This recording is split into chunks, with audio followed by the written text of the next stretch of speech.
I was referred by a temp agency. I had no idea who I would be working for, or what the job would entail. I only knew that the pay was good. A week-long excursion at $725 a night. More than enough to pay off a couple credit card bills and a good chunk of next month's rent. For that price, I would have done almost anything. I only wish I knew at that time what I was getting myself into.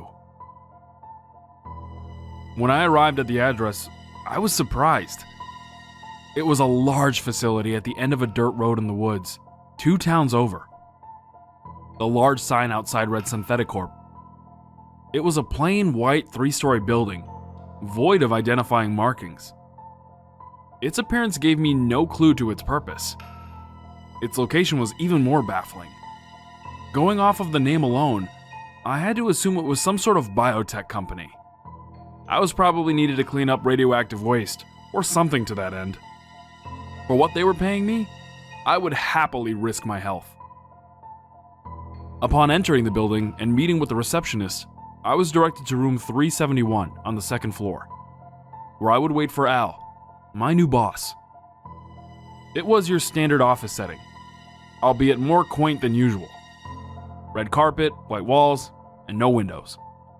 Only 6 desks and 3 rows of 2, each with their own computer. At the back of the room was a large wall covered by a one-way mirror, an opening with steps on either side of it. Inside was a single chair, desk, and a landline phone. Probably a place for the supervisors to oversee productivity. Other than that, the room harbored no points of interest. Unless you fancied the weight spinning fern in the corner. An older gentleman opened the door to the room and came over to shake my hand, introducing himself as Al.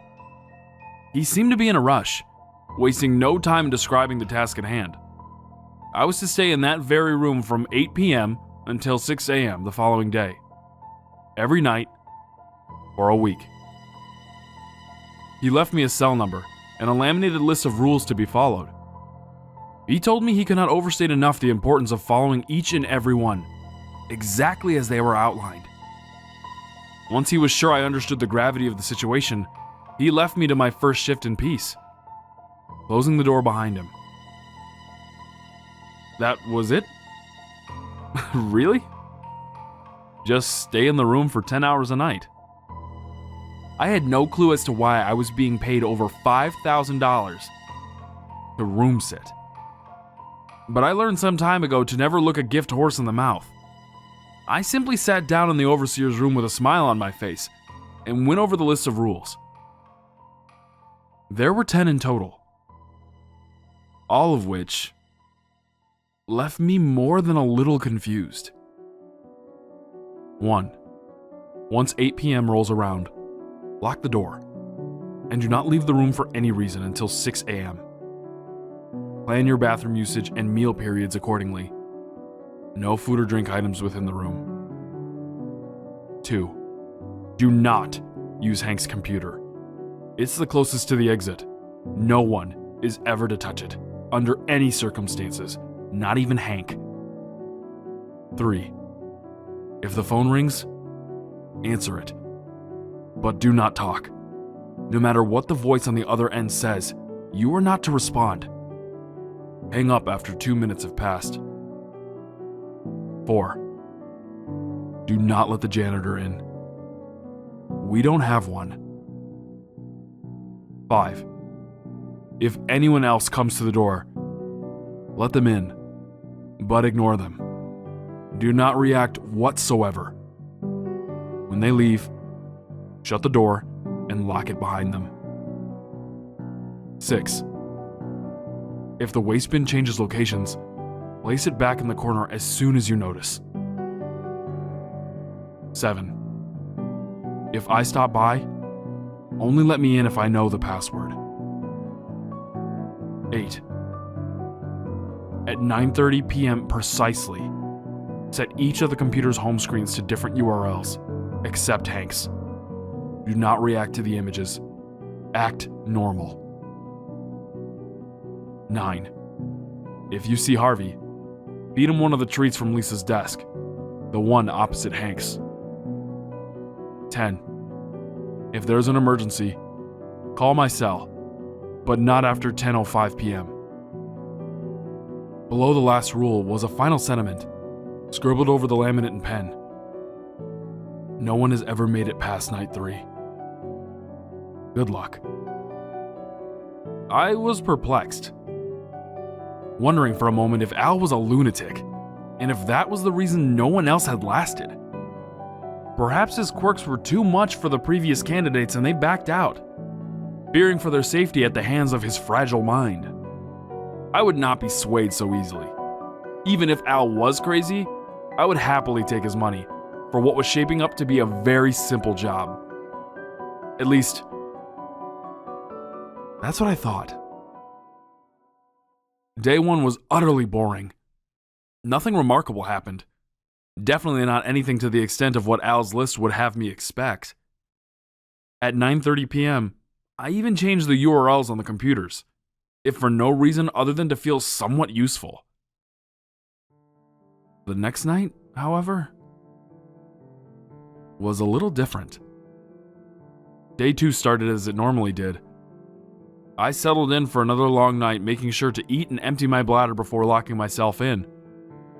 At 9:25 p.m., just as I was about to ready myself to change the home screens again, I saw it. The waste bin was right there at the top of the steps to the overseer's room. I certainly hadn't placed it there. I felt a small spike in my adrenaline before calming down with a smile. The waste bin, the list. It was all a joke at my expense. Al would be in the next room, waiting anxiously to see the look on my face. I raced out to the office floor. There was no one there. I walked over to the exit and shook the knob. It was locked. Confused and a tinge scared, I swiftly picked up the waste bin and walked it back over to the corner of the room. I checked the time. 9:30. I started changing the URLs on all the computers, hoping desperately that I had imagined what just occurred. After skipping Hank's desk, I typed the last website on PC number 6. I was about to pull away when some strange imagery manifested on the screen. It was surveillance footage of the room, the very room I was in. I saw me looking at the computer. I turned and looked up, but there was no camera. Upon looking back at the screen, I saw something terrifying. I watched as a copy of me stepped out from the overseer's room. It walked up behind me, grabbed a hard drive from one of the desks, and wound up to strike me in the back of the head. I quickly turned around to shield myself.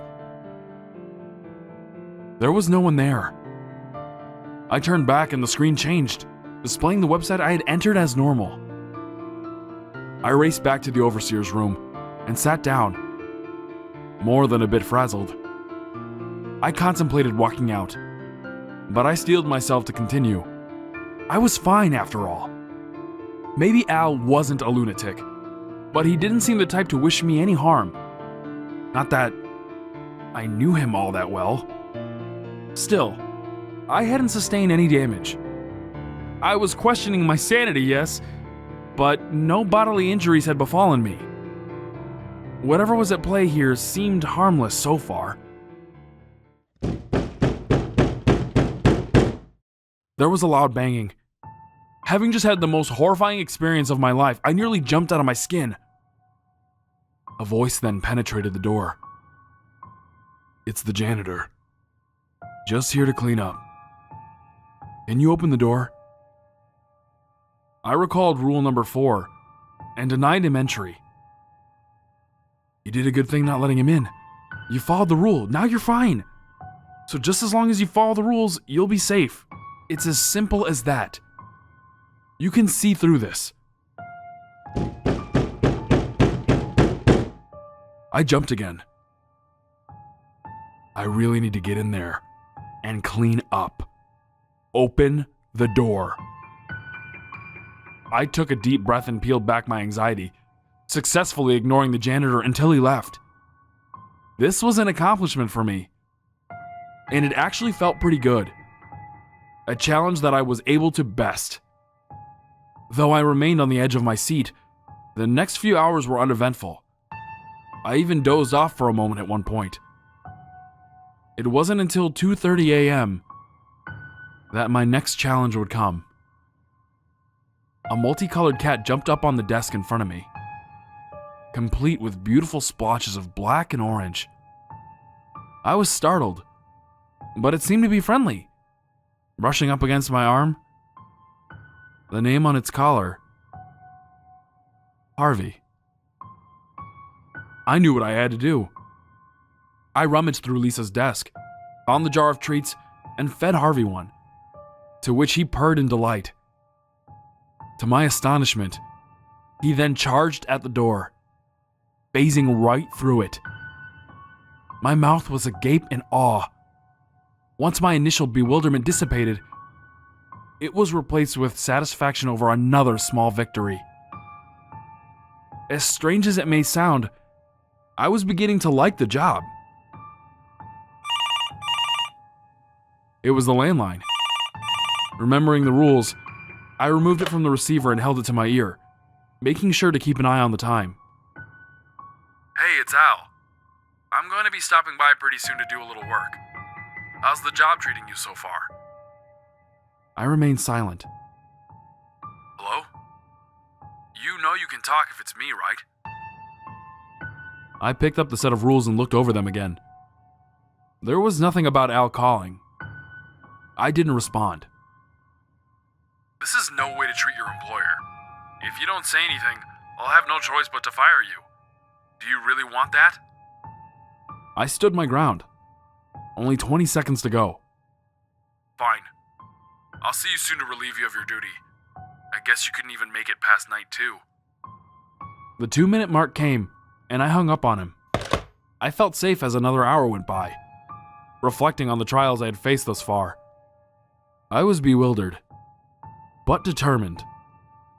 I wasn't going to let the room cloud my judgment. I was in control. It's Lisa. Can I come in? Though hesitant, I had to abide by Rule 5. I opened the door, and a woman entered. You must be the new guy. What do you think of the place? I went back to my desk in the overseer's room and sat down, trying my best to act casual. Lisa walked up to the glass, knowing I could see through it.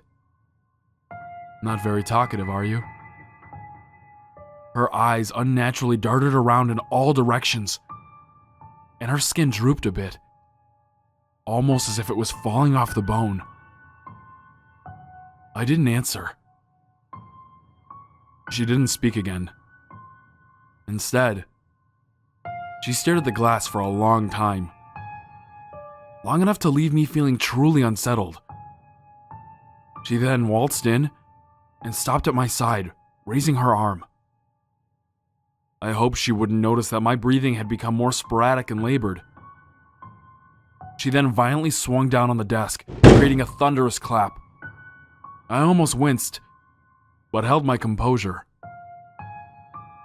After another awkward 5 minutes or so, she left. I ran to the door and locked it behind her. A few moments later, there was yet another knock. This time, it was a boy, claiming to be searching for his father.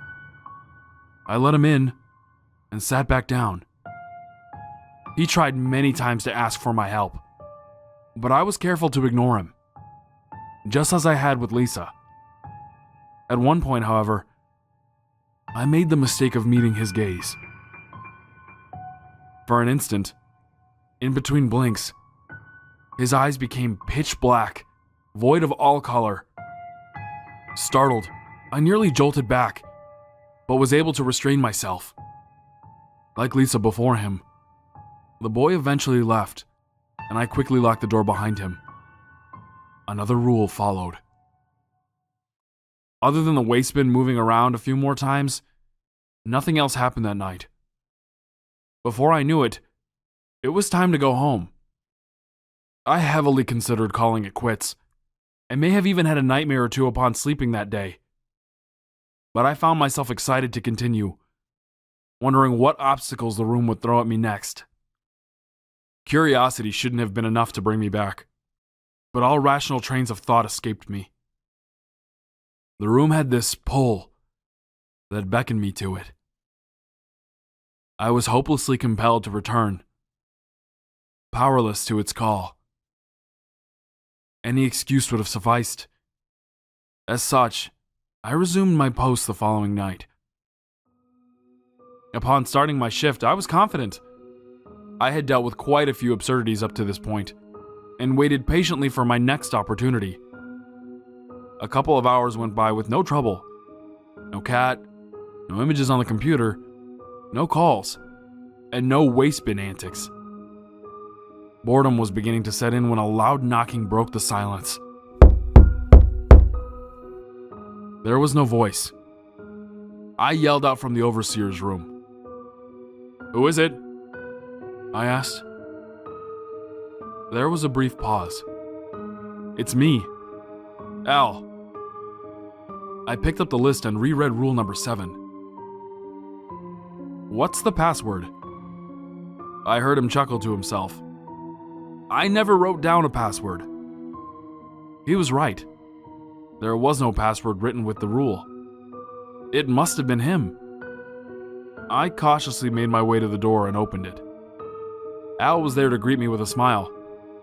I sighed in relief. "Let me guess. Scared of the things that go bump in the night?" He laughed at my clear, nervous disposition. "You have no idea." He shut the door and set up some things at one of the computers. "Say, why didn't you write down a password?" I asked. He smiled again. "It's a ploy. Anyone posing as me might try to come up with one, which would identify them as not being me. Understand?" "I see. Good thinking." He returned to his work at the computer. I didn't want to bother him, but I just had to know. What is this place anyway? Why do these things happen here? He turned to face me. It's best if you don't ask questions, especially ones that are far above your pay grade. I wasn't happy with my answer, but I knew it was all I was going to get out of him. I let him work in peace and sat back down in the overseer's room, watching through the one-way glass. That's when I realized something. The computer Al was using, it was Hank's. I double-checked the list to make sure. Yeah, that was definitely Hank's desk. And no one was to touch his computer. Didn't that apply to Al as well? I turned over the list on the off chance I might find some more information. That's when my heart sank. In large bold print on the back of the laminated sheet was text that read, "Password. Diner." Fuck! I grabbed my phone, reached for the scrap of paper with Al's number on it, and dialed it as fast as I could. There were a few tones, but he finally picked up.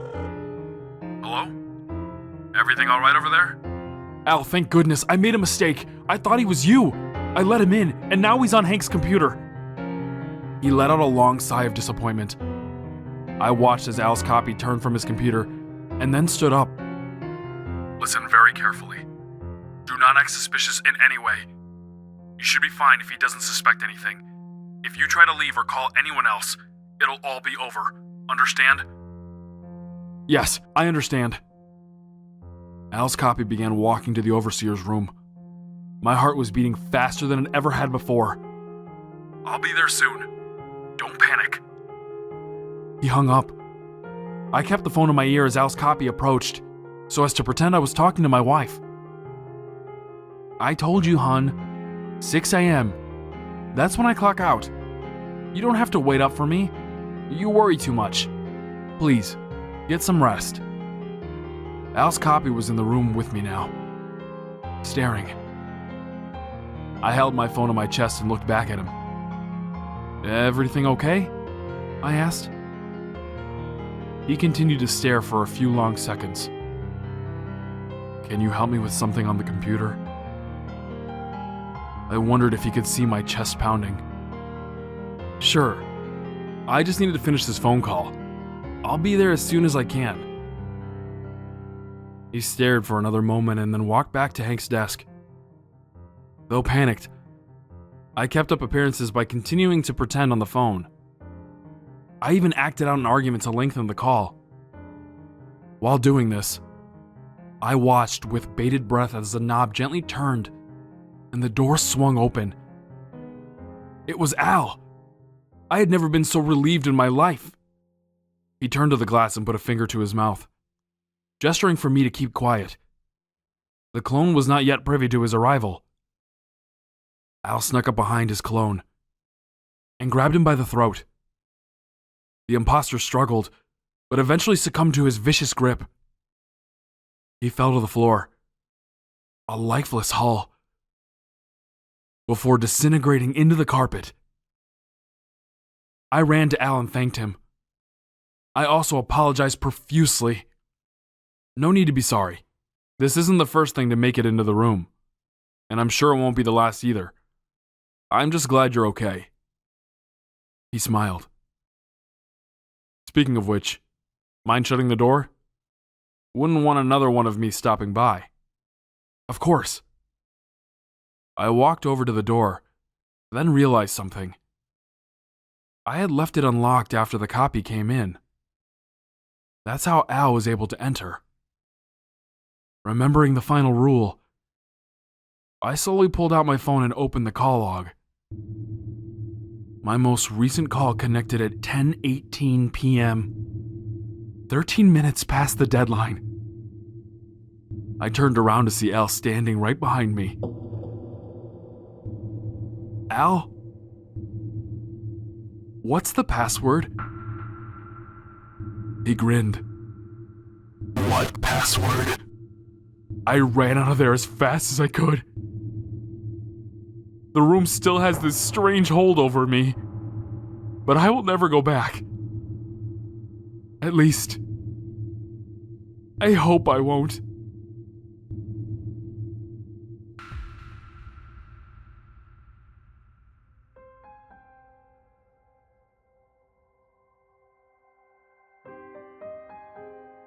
Hey guys, it's Wolf.